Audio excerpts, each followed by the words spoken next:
168 թեմի հարգելի հետևողներ, մեր զրուցակիցը Արտակ Բեգլարյանն է, պարոն Բեգլարյան, մենք աշխատում ենք ուղիղ եթերում։ Այս հանդիպումից ձեր ակնկալիքների մասն է ուզում տեղեկանալ, արդյոք փոխվարչապետ այն իշխանության պաշտոնյան, որը փորձում է կոծկել արցախցիների խնդիրը, ի վիճակի է պատասխաններ տալ այսօր։ Ես միայն մի բան կասեմ, որ իրենք որոշումներ կկայացնեն բացառապես մեծ հանրային ճնշման ազդեցությամբ, բայց պետք է նաև հաշվի առնել, որ փոխվարչապետը Տիգրան Խաչատրյանը պատասխանատու է ներքին, այսպես ասած, հումանիտար ծրագրերի համար, որը մեր պահանջագրի միայն մի ուղղությունն է, այսինքն սոցիալական բնակարանային զբաղվածության ծրագրեր, իսկ մնացածը դեռ պետք է դրանք էլ բանակցել, քննարկել, որի մասով ինչ դիրքորոշումներ ունեն եւ այլն, ինքնին հանդիպումը արդեն դրական է, որ ճնշումը ազդել է եւ իրենք ուզել են լսել խորհրդի ներկայացուցիչների կարծիքը, բայց այս պահին զուսպ կլինեմ ակնկալիքներ հայտնելու հարցում, սպասենք մեր ընկերներին, գործընկերներին, իրենք դուրս կգան կներկայացնեն, ըստ այդմ կորոշենք մեր հաջորդ քայլերը։ Սակայն ամենակարևորը մեզ համար այն է, որ մեր կարծիքները, մեր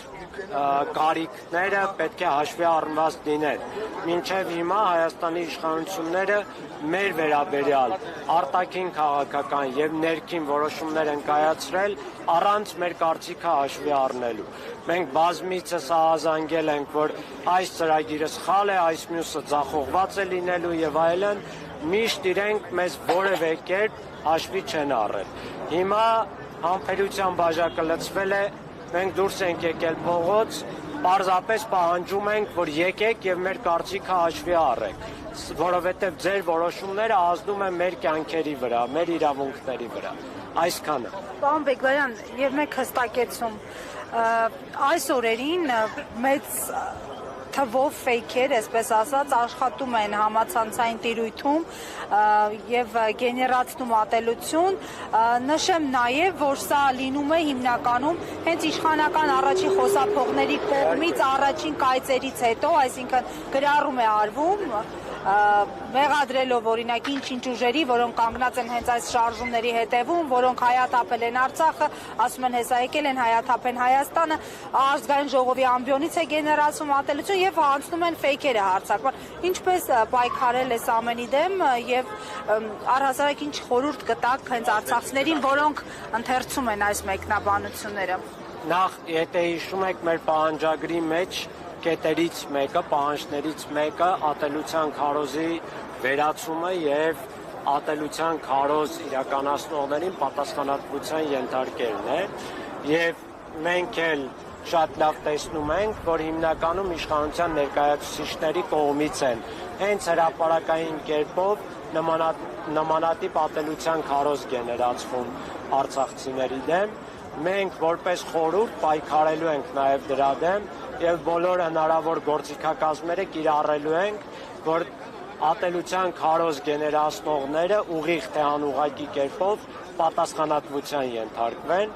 իսկ արցախցիներին, որոնք ատելության քարոզի զոհ են դառնում, ուղղակի խնդրում ու հորդորում եմ, որ զուսպ լինել, որևէ կերպ չտրվել այդ սադրանքներին, համապատասխան կամ համարժեք ագրեսիվ խոսք չգեներացնել, որովհետև նրանք հետո դա կիրառում են մեր դեմ եւ հնարավորինս անել, որ մենք սիրով եւ հարգանքով վերաբերվենք մեր բոլոր հայրենակիցներին, իհարկե սա չի վերաբերում ֆեյքերին, սա չի վերաբերում այն ուղիղ թշնաման գեներացնողներին, բայց թշնամանքի դեմ թշնամանքով չպայքարել, որովհետև ժամանակը գալու է եւ բոլորը իրենց պատասխանատվությունը կրելու են։ Շնորհակալ եմ, պարոն Ձեզ նույնպես։